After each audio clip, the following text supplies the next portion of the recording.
Hello friends, welcome to Vivi's kitchen. இன்றைக்கி நம்ம சேனலில் சூப்பரான இட்லி பொடி எப்படி வீட்டிலே தயார் பண்ணுறது அப்படின்னு சொல்லிட்டு நான் சொல்ல போகிறேன். அதுக்கான தேவையான பொருள்லாம் ஃபஸ்ட்டு சொல்லிடுறேன்.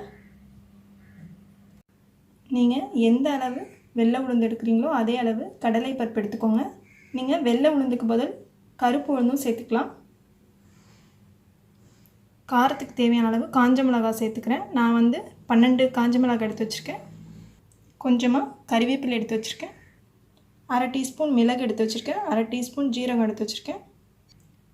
அரை டீஸ்பூன் பெருங்காயத்தூள், தேவையான அளவு உப்பு எடுத்து வச்சுக்கோங்க. ஸ்டவ் ஆன் பண்ணிவிட்டு ப்ளெயின் பேனில் ஃபஸ்ட்டு நம்ம வெள்ளை உளுந்து சேர்த்துக்கலாம்.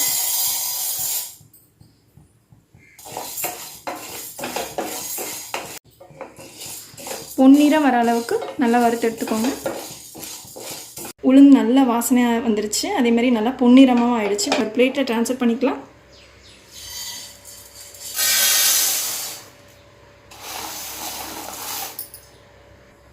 நெக்ஸ்ட்டு நம்ம கடலை பருப்பு வறுத்து எடுத்துக்கலாம். கடலை பருப்பு நல்லா பொன்னிறம் வர அளவுக்கு வறுத்து எடுத்துக்கலாம். இப்போது கடலை பருப்புலாம் நல்லா பொன்னிறம் வந்துருச்சு. நம்ம இதை ஒரு பிளேட்டில் அதே பிளேட்டில் நம்ம ட்ரான்ஸ்ஃபர் பண்ணிக்கலாம்.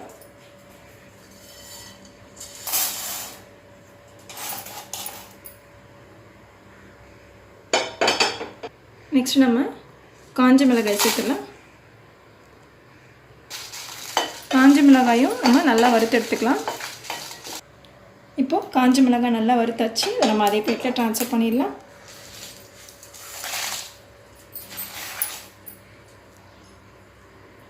நெக்ஸ்ட்டு எடுத்து வச்சுருந்த கறிவேப்பிலையை சேர்த்துக்கலாம்.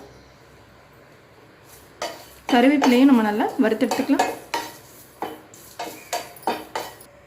கறிவேப்பிலை இந்த மாதிரி மொறுமொறுன்னு ஆற அளவுக்கு நல்லா வறுத்து எடுத்துக்கோங்க. இப்போ நம்ம அதை பிளேட்டில் ட்ரான்ஸ்ஃபர் பண்ணிடலாம்.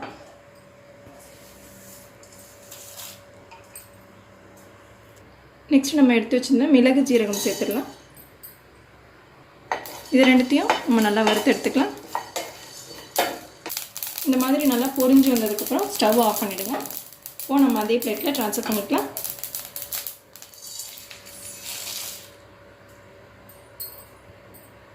இப்போது நம்ம வறுத்து வச்சுருந்த பிளேட்டில் பெருங்காயத்தூளையும் உப்பையும் சேர்த்துடலாம். இப்போ இதெல்லாத்தையும் நல்லா மிக்ஸ் பண்ணிடலாம். மிக்ஸ் பண்ணி விட்டு இதை நல்லா ஆற விட்டு நல்லா ட்ரையாக இருக்கிற மிக்சியில் அரைச்சி எடுத்துக்கலாம். இப்போது நம்ம வறுத்து வச்சுருந்தது எல்லாமே நல்லா ஆறி இருக்குது. நான் மிக்சி ஜாரில் ட்ரான்ஸ்ஃபர் பண்ணிடுறேன். இப்போது இது எல்லாத்தையும் நம்ம மிக்சி ஜாரில் கொரகொரன்னு அரைச்சி எடுத்துக்கலாம். ரொம்ப பவுடர் மாதிரி இல்லாமல் இந்த மாதிரி கொரகொரப்பாக அரைச்சி எடுத்து வச்சுக்கோங்க. நீங்கள் மிக்சியில் அரைச்சி எடுத்ததுக்கப்புறம் இந்த மாதிரி பிளேட்டில் கொஞ்சம் நல்லா ஆற விட்டதுக்கப்புறம் ஒரு கண்டெய்னரில் ஸ்டோர் பண்ணி வச்சு நீங்கள் 30 days வரைக்குமே நீங்கள் ஸ்டோர் பண்ணி வச்சுக்கலாம். இது வீணாகவே போகாது. பாருங்கள் ஃப்ரெண்ட்ஸ், இப்போ நமக்கு சூப்பரான இட்லி பொடி தயாராகிடுச்சு. இதை நீங்கள் இட்லி தோசைக்கு நல்லெண்ணெய் ஊற்றி தொட்டு சாப்பிட்டிங்கன்னா ரொம்பவே டேஸ்ட்டாக இருக்கும்.